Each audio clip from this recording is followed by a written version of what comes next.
A long time ago, there was a prosperous, peaceful kingdom, a Gouda kingdom with a flowerful king and queen, with two even better sons. One son was a strong young man, puree of heart. He was the people's champion. That son, Frederick, worked day and night to protect the kingdom. He worked day and night to protect its people, to help them. And every back-breaking day he came back for s'mores. But Frederick was considered an outcast by the court. His brother, Alfredo, spent no time mingling with the masses.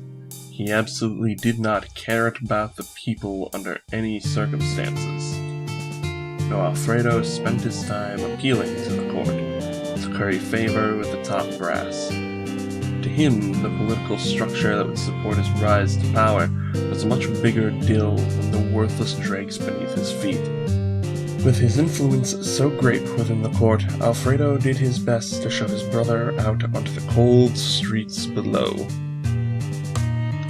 In the eyes of the court, a prince who spends his time mingling with the world of commoners below, it's unbearable. One day, when Frederick was out on the streets, carrying with him a mighty bounty from the forest, some low folk ushered to him. "Over here," they exclaimed in hurried whispers. "What are you doing? Get down!"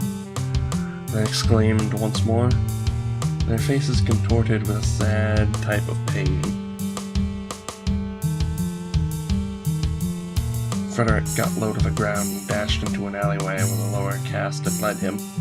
As he ducked behind cover, the sounds of armor clinking and clanking loudly, sprinting through the alley, resounded around him. After the rustling of armor died down, Frederick peeked his head out of cover, and the peasants rushed up. I say, The peasants huddled around him in a vain attempt to comfort him, but Frederick needed no comfort. Frederick had seen this day coming. He knew it would happen. He was a credible threat to the way of life that the court had created, or rather maintained for themselves. Still, Frederick's hands shook. He could not stop the shaking. Was this excitement? Was this rage? He did not know. His hands dropped to his side and his voice quivered, but only if for a moment, as he stood tall, towering above the peasants who concerned themselves with the fate of this noble, of a person who was a symbol of their oppression, a symbol of their hardship. There was nothing to worry about. I'll be all right. He said this as if he knew his own fate. The peasants looked at him, stunned, until an old leper emerged from the back of the crowd. "We don't have much time. We need to get you to safety," the leper said. But Frederick looked at the small old man and gently lay his hands on his shoulder. He looked him in the eye and said, "This is not your problem. I'll deal with this my way." Frederick started running out of the alley, away from the peasants who he had spent his life growing and getting to know from, away from his home, from the Gouda things he's ever known. He did not feel good about this. Trout in land, Frederick's face would be known. He had nowhere to run. Not on the surface, anyways. In case of emergency, the royal family had a secret tunnel prepared for them. They'd never expect Frederick there, so he ran, he ducked and weaved his way past the guards in front of the gate of the castle, dashing through the stables and frantically diving through troughs of food, looking for the way to open the passage. He scrambled around, searching for any sign of anything that could open the way, the keys to his salvation. He heard them, clinking and clanking of heavily armored soldiers. They were marching towards the stables. He'd been found out already. Even if he had a snowball's chance in hell of escaping, the only way would be to find the tunnel. But even then, even if he could, he would have been shortly found after. It was unbearable. The escape was so tantalizingly close to him, but it would forever elude his grasp unless he could make a miracle happen right now. The guards kicked down the stable door, and Frederick didn't have mochi hope left. The guards rushed towards Frederick, spears raised, piercing Frederick like a knife into a balloon. The harsh, gasping sound of the balloon's last moments, Frederick felt it, an unswallowable sore throat of metal in his mouth. Frederick collapsed to the ground as the secret passageway opened up. The guards kicked his dying body down the passageway and laughed. But this would not be the end. Not for Frederick, not for his body, not for his soul. Frederick's limp body rolled down the secret stairway until it came like the crashing of thunder, the roaring of steel, whistling and whirring, slamming through a wall at the base of the tunnel with such tremendous speed. Somehow, as if in opposition to the laws of physics himself, his corpse continued to roll and roll, getting faster in the small, cramped tunnel, not meant for humans or life of any variety. It's been carved out on the random whims of rushing water, many lifetimes before his own, as if in defiance to his cold reality, as if fueled by his lifeless body's rage and its desire to survive. His body contorted, distorted, shed its unnecessary weight and its burdens, bringing down his corpse all the way to the bottom of the small cave built by rushing waterways. His corpse dropped onto a metal grate, breaking it instantly, falling down into a silvery, glistening city beneath the ground, haunted by incandescent ghosts on the face of malicious spires of architecture that would have been called buildings. Somehow, as if by rage or a force beyond his comprehension, Frederick stood up, missing a leg, an arm, his eyes, his ribs, his lungs, his tongue, his very own heart. No life beat throughout his body, yet he still shambled on before giving one true and final raspy breath. He leaned up against a strange, cold, metallic wall. A cold wind passed his face, and he was gone, passed from this world and onto the next. His soul would finally see rest. If only that was the truth. He would have suffered less that way. When Frederick next awoke, a harsh white light shined down on his face, clouding his vision. His vision cleared, if only a little. He was surrounded by strange metallic demons, some rectangular in shape, some cylindrical. "Be not afraid," the demons spoke. "You have been resurrected here in New York Central Hospital. Be not afraid." But how could he not? His eyes started to refocus on the world around him, and he caught a glimpse of himself in the reflective, white, sanitized metallic walls of this dungeon-like room that surrounded him. He screamed reflexively as he saw a chimera of a man, 8 feet tall, made of a blending of metal and flesh, his brain all but exposed. He put his hands over his eyes and saw that they were replaced with inflexible, near immobile hunks of raw iron, carved into the shape of a hand. On pure instinct alone, his hands curled into balls as he screamed, grabbing at the nearest demon, its metal plates crumpling beneath the weight of his fists, tearing it apart, ripping it into small, sharp, and deadly ribbons of steel and iron. He was immediately restrained by the other demons, pushing him back down onto a metal slab that they would call a bed. "Be not afraid, human. We are not your enemy." The demons spoke again in a calm yet calculated voice. Did they not just see what had happened to their friend? Did they feel nothing at all? Frederick stilled himself and managed to relax, if only for a moment. A large demon, almost human-like in appearance, yet made of metal and silicon, similar to Frederick now, yet still different.